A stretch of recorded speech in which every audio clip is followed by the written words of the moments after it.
नमस्कार, मैं हूं मनीषा गुप्ता। आज हमारा पूरा फोकस इंडस्ट्रियल मेटल्स पर रहने वाला है। कैसी रहेगी इंडस्ट्रियल मेटल्स की मांग, क्या होंगी कीमतों की चाल, चीन से डिमांड बढ़ने पर क्या होगा असर, और साथ ही देश में इंडस्ट्रियल मेटल्स के एक्सपोर्ट और इंपोर्ट पर क्या हैं आंकड़े। इन सभी पहलुओं पर बात करने के लिए हमारे साथ एक बेहद इंटरेस्टिंग और एक्सपर्ट पैनल जुड़ा है। निर्मल बांग कमोडिटीज के कुणाल शाह हमारे साथ हैं, साथ ही केडिया कमोडिटीज के अजय केडिया और एक्सिस सिक्योरिटीज के प्रीतम पटनायक भी हैं हमारे साथ। आप सभी का कार्यक्रम में स्वागत है। और जनवरी की तेजी के बाद फेब में हमने अच्छी खासी मुनाफा वसूली आते हुए देखी, लेकिन मार्च की शुरुआत यहां पर कुछ बेहतर हुई है, और वो भी इसलिए क्योंकि चाइना का पीएमआई डेटा यहां पर बेहतर आया है। डॉलर इंडेक्स में फिर से गिरावट देखने को मिली है और बाजार को लगता है कि ऑन ग्राउंड डिमांड अगले क्वार्टर में और बेहतर रह सकती है, क्योंकि इंफ्रास्ट्रक्चर और कंस्ट्रक्शन की जो मांग है वो सीजनल है और अगले क्वार्टर में यहां पर बेहतर रहती भी है। कुणाल, सबसे पहले आपसे ही जानना चाहेंगे और एक एक मेटल यहां पर ले लेते हैं, और सबसे पहले कॉपर की बात करते हैं, क्योंकि ये डॉक्टर कॉपर है और ईवीज में, एनर्जी ट्रांजिशन में इसका बहुत बड़ा हाथ भी होने वाला है। तो जो करंट प्राइसेस हैं, जिस तरह की इन्वेंट्री बिल्डअप हमने शंघाई में आते हुए देखी है, इन सम फंडामेंटल्स के बीच आप कहां देखते हैं कॉपर प्राइसेस? जी, जैसे आपने कहा लॉन्ग टर्म डिमांड प्रोस्पेक्ट सभी मेटल्स के बहुत ब्राइट है, specially because of the EV transition. But short term में मुझे कोई भी मेटल में तेजी नजर नहीं आ रही है। जो सबसे बड़ा फैक्टर है अभी जो मेरे हिसाब से वे करेगा, that is the balance sheet reduction by the western central banks. So every month along with the interest rate hike we are seeing the aggressive balance sheet reduction.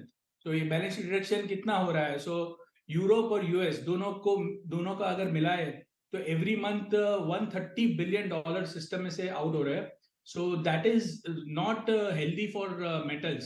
सो ये अगर आप यूएस में इन्फ्लेशन जो देख रहे हैं बढ़ रहा है, यूरोप में भी इन्फ्लेशन हाई है, और उसके चलते हुए सेंट्रल बैंक ने रेट बढ़ा के अपनी बैलेंस शीट को डीलेवरेज करना चालू किया है। ये सब फैक्टर देखते हुए ऐसा लग रहा है कि आने वाले 2 महीने 3 महीने में कोई लंबी रन अप या लंबा तेजी का माहौल नहीं देखने मिलेगा। जब फाइनेंशियल कंडीशन टाइट होती है, जब लिक्विडिटी सिस्टम में से बाहर होती है, ऐसे टाइम पे ग्रोथ, जैसे जैसे आपने राइटली किया, doctor copper, it's not copper. So just because China open up हुआ है 2 महीने से, हमने एक पेंटअप डिमांड आती हुई देखी और मेटल्स ऊपर गए हैं। ये सस्टेन नहीं होने वाला है।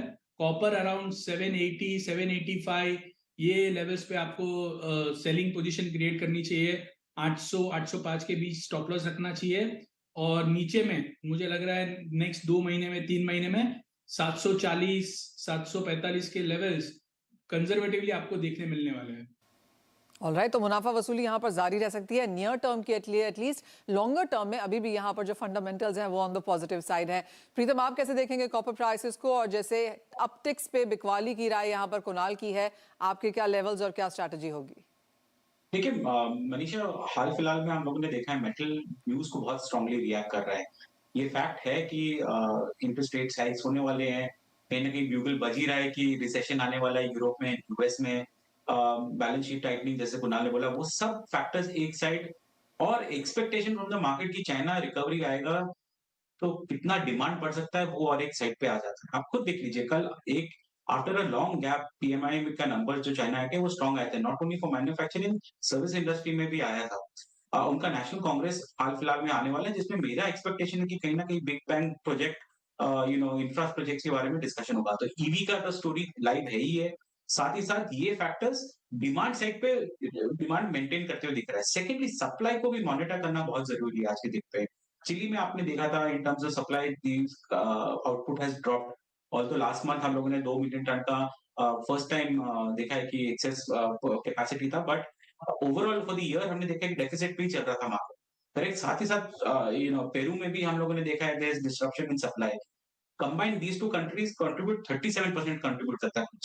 सो डिमांड आते हुए फ्रॉम चाइना, कहीं ना कहीं सप्लाई कंस्ट्रेंट के हिसाब से मुझे तो लगता है मीडियम टर्म में कॉपर में तेजी आ सकती है, प्रोवाइडेड द डेटा चाइना से जो आ रहा है रेगुलरली पॉजिटिव बेसिस पे आना चाहिए। करेक्ट। तो मुझे ब्रॉडर रेंज में आप पूछोगे तो मुझे लगता है कि broad range is 742 and on the higher side 820 का लेवल है। Okay. Correct. And then medium term मुझे लगता है in dips we can keep buying, because ये पॉजिटिव न्यूज फ्लो आता ही रहेगा। बाकी उसने बाकी डिस्काउंट कर ही दिया है प्राइसेस में इस सब बाकी न्यूज को।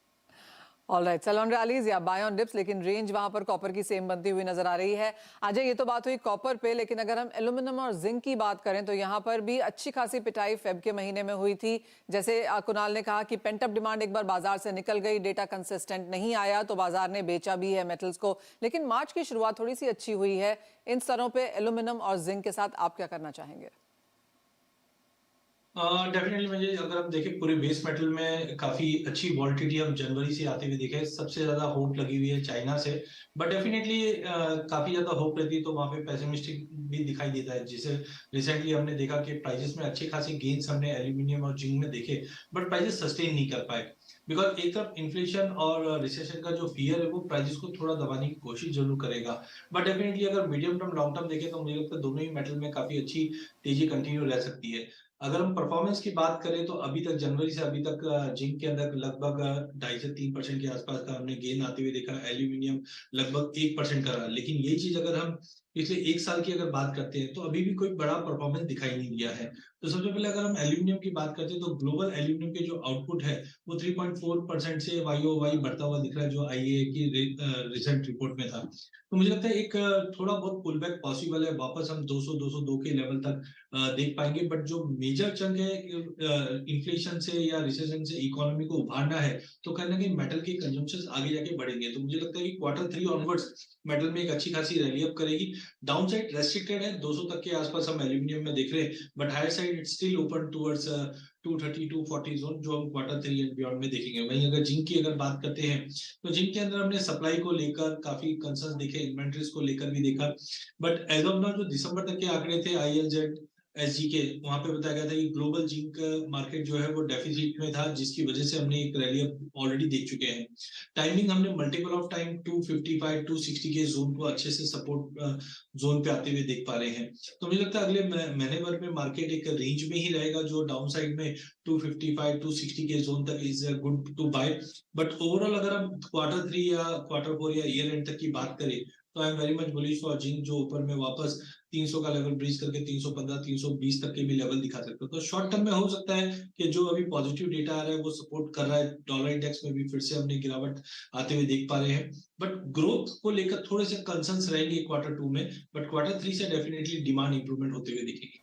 ऑलराइट, यानी कि फर्स्ट क्वार्टर के बाद सेकंड क्वार्टर में भी कुछ चिंताएं हैं, थर्ड क्वार्टर में यहाँ पर बढ़त हम फिर से आता हुआ बाजार में देखेंगे। कुणाल, क्लियरली अगर फंडामेंटल्स की बात यहाँ पर की जाए तो बाजार की एक नज़र तो यहाँ पर चीन की तरफ होगी ही, लेकिन दूसरी नज़र हम यहाँ पर रखेंगे यूरोप में, क्योंकि काफ़ी हद तक पिछले साल में एनर्जी क्राइसिस के चलते काफ़ी सारे स्मेल्टर्स वहाँ पर बंद हुए, जिसका बहुत फायदा मेटल्स को आता हुआ नजर आया। क्या यूरोप पर इस बार नज़र है या आपको लगता है कि पूरा का पूरा फोकस चेंज होकर शिफ्ट होकर चाइना पे आ जाएगा? नहीं, इवन यूरोप में मैं एक्सपेक्ट कर रहा हूँ ये साल बहुत सारे स्मेल्टर्स रीओपन हो गए। You look at the energy prices have drop quite sharply, significantly. और अगर आप इन्वेंट्री देखेंगे यूरोप में गैस की, it is quite sufficient going forward for next 3 to 5 months। सो मुझे लग रहा है जो जैसे बेल्जियम में नाइस्टार है जिंक के लिए, या बहुत सारे दूसरे स्मेल्टर्स है, I think they will reopen and they will resume their production. जो एक साल पहले था वो लाइन पे आएंगे। सो यूरोप साइड से सप्लाई बढ़ने वाली है। डिमांड की बात करेंगे, I think today the major concern as per me is going forward demand. So demand growth पहले जैसा रॉबस्ट रहेगा because of the higher cost of capital, because of the way liquidity is going out of the system, and my answer to that is no. क्योंकि ये जो भी अभी world में चल रहा है टाइटनिंग का जो process, something has to break going forward. So कुछ ना कुछ कमजोर होगा, या तो यूएस यूरोप में हाउसिंग मार्केट कमजोर होगा या लेबर मार्केट कमजोर होगा, तब जाके ये लोग अपनी मॉनेटरी पॉलिसी का डायरेक्शन चेंज करने का सोचेंगे। उसके पहले डायरेक्शन चेंज होना कोई चांस नहीं है। यूरोप में आज भी इन्फ्लेशन 8% के ऊपर है, यूएस में 6.5% के ऊपर है। The target is 2%। For inflation to come down to 2%, the rate has to the interest rate have to stay higher for longer period। ये इंटरेस्ट रेट बहुत 3 महीना, 5 महीना, 6 महीना, 10 महीना, और I don't know, maybe even a year it can stay at this level if the inflation doesn't come down. So ऐसे हालत में कोई भी चीज में लंबी तेजी होने के चांस बहुत कम है, अनटिल एंड अनलेस कोई मेजर सप्लाई साइड इश्यू आ जाए, या ये वॉर एस्केलेट हो जाए, या यूएस रशिया के ऊपर और सैंक्शन लगा दे एल्यूमिनियम के ऊपर या निकल के ऊपर या दूसरी कमोडिटी के ऊपर। सो ऐसे सब होता है then there may be a disruption and prices may go up. But apart from that, मुझे तेजी का कोई वैलिड रीजन समझ में नहीं आ रहा है, और मुझे लग रहा है कोई भी अपसाइड आती है that is a selling opportunity for metals. एक और फंडामेंटल यहाँ पर जो देखने लायक है, और प्रीतम ये सवाल आपसे है, वो है डॉलर इंडेक्स को लेकर, क्योंकि काफी ज्यादा मूव्स उस वजह से भी आई हैं। क्लियरली एक यूएस फेड की मीटिंग यहाँ पर सबसे इंपॉर्टेंट रहेगी बाजार में देखने के लिए। यहाँ से क्या क्यूज लेंगे आप फिलहाल? वैसे मुझे लग रहा था कि हायर इंटरेस्ट रेट मेरे को एक जाता हुआ मेहमान लग रहा था, वो वापस घूम के आ गए हैं, तो ये थोड़े टाइम के लिए रहेंगे, एंड वो कहीं ना कहीं स्ट्रेंथ देगा डॉलर इंडेक्स को वापस ग्रो करने के लिए, and that's what we been seeing also in the past. अभी हाल फिलहाल में वही देख रहे हैं। सो डॉलर इंडेक्स रहेगा, मुझे लगता है डॉलर इंडेक्स ग्रो ही करेगा यहाँ पे, because not only 25 basis point की डिस्कशन हो रही है, यहाँ पे 50 बेसिस पॉइंट का भी इंक्रीज हो सकता है। यूएस फेड ने ऐसा अनुमान लगाया है। साथ ही साथ यूरोपियन सेंट्रल बैंक्स, जो हमको लग रहा था वो fag end of the interest rate hike cycle पे आ गए थे, उनको भी कहीं ना कहीं वो कंपेल होंगे, क्योंकि यूएस यदि स्ट्रॉन्ग स्टैंड लेगा, उसका एक permeating impact will be on all other major central banks के ऊपर भी आएगा। तो मेरे हिसाब से डॉलर इंडेक्स स्ट्रेंथन करेगा, एंड वो थोड़ा प्रेशर क्रिएट करेगा मेटल प्राइसेस के ऊपर ऑब्वियसली। दूसरा चीज, मैं एक ही चीज ऐड करना चाहता हूँ ऑन एल्यूमिनियम फ्रंट। वापस जो एनर्जी क्राइसिस चाइना में भी लास्ट टाइम शुरू हुआ था बिकॉज ऑफ ड्राउट सिचुएशन, हाल फिलहाल में उनके ह्यूज प्रोविंसेस में वापस स्मेल्टिंग प्लांट्स को बोल दिया गया, रिफाइनिंग एल्यूमिनियम रिफाइनिंग कंपनीज को बोल दिया गया कि प्रोडक्शन उनको स्केल डाउन करने के लिए। सो कुछ बैलेंसेस फैक्टर्स हैं which are going to impact on prices, they are going to keep the prices in a tight range. मेरे हिसाब से आप देखोगे तो मुझे लगता है 205 on the lower side for aluminium, on the higher side 225 230 का लेवल रहेगा। ये टाइट रेंज के अंदर एल्यूमिनियम ट्रेड करता रहता है। ऑलराइट, तो वो यहाँ पर व्यूज हैं कॉपर, एल्यूमिनियम, जिंक को लेके। नियर टर्म शायद कुछ प्रेशर बरकरार रह सकता है। बहुत सारे मूविंग फैक्टर्स हैं जिनका असर यहाँ पर भावों में रहेगा। चौपी रहने की भी उम्मीद है, लेकिन longer term trends of course यहाँ पर ऑन द पॉजिटिव साइड है, डिपेंडिंग कि रेट हाइक कब पीक आउट हो जाती हैं, ईवी डिमांड कब यहाँ पर स्ट्रॉन्गर देखने को मिलती है, एनर्जी क्राइसिस जिससे अभी भी यूरोप यहाँ पर जूझ रहा है, वो थोड़ा सा ईज ऑफ होता हुआ हम कम देखते हैं। तो क्लियरली काफी सारे इफ्स एंड बट्स यहाँ पर हैं। लेकिन इसी के साथ एक ब्रेक के लिए भी रुकेंगे। जब लौटेंगे तो बात यहाँ पर करेंगे फेरस मेटल्स की। अच्छी खासी डिमांड एक्सपेक्टेशंस यहाँ पर आयरन ओर और स्टील को लेकर भी हैं। साथ ही साथ बात करेंगे चांदी की, क्योंकि ये भी आधे से ज्यादा इंडस्ट्रियल मेटल के तौर पर गिना जाता है। यहाँ पर क्या है क्यूज बताएंगे आपको।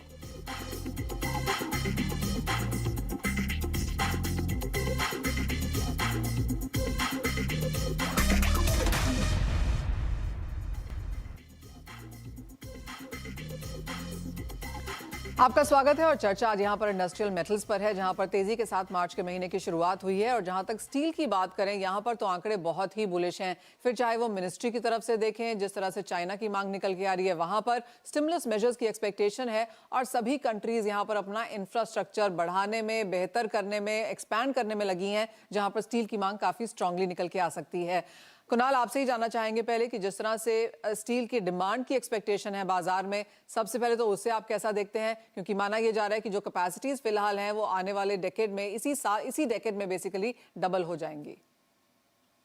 जी हाँ, स्टील की डिमांड, सबसे पहले मैं इंडिया पॉइंट ऑफ व्यू से बात करूंगा, because our contract is domestic demand and supply. So India में basically higher raw material cost और हायर बॉटम लाइन के कारण स्टील के प्राइसेस बहुत ज्यादा नीचे नहीं जाने वाले हैं।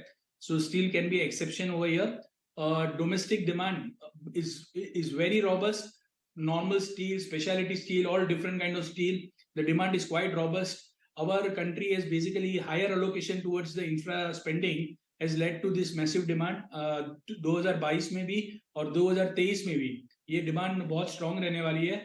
Globally अगर आप देखेंगे स्टील में, China is cutting production, environmental concerns के कारण। So global inventory of steel is constantly coming down और production cut भी आ रहा है। So globally भी steel के price में कोई बड़ा crack आएगा ऐसा नजर नहीं आ रहा है। Moderate correction can be expected due to macro reasons in global market, but Indian market looks quite firm। और इंडिया में मुझे स्टील में 2-3 हज़ार रुपए का कोई भी करेक्शन आता है, वहां पे आपको स्टील में बाइंग करनी चाहिए, ऐसा व्यू बन रहा है। अच्छी खासी तेजी की उम्मीद यहाँ पर स्टील में आगे जाते हुए, जाके वो डिमांड है, इंफ्रास्ट्रक्चर है, बजटरी एलोकेशंस हैं, गवर्नमेंट का सपोर्ट है, सभी कुछ हमने यहाँ पर इस सेक्टर में आता हुआ देखा है। अजय, एक जो चीज़ है वो ये कि अगर हम दोनों सेक्टर्स को यहाँ पर देखें, इंडियन मार्केट्स को और इंटरनेशनल मार्केट्स को, तो थोड़ी सी प्राइस डिस्पैरिटी यहाँ पर नजर आती है। क्या इंडिया एज अ कंट्री को अब उसके साथ जीना होगा और इसके लिए जो कॉन्ट्रैक्ट हमारे पास अब यहाँ पर है उसके ऊपर काम करना और भी वाजिब हो जाता है?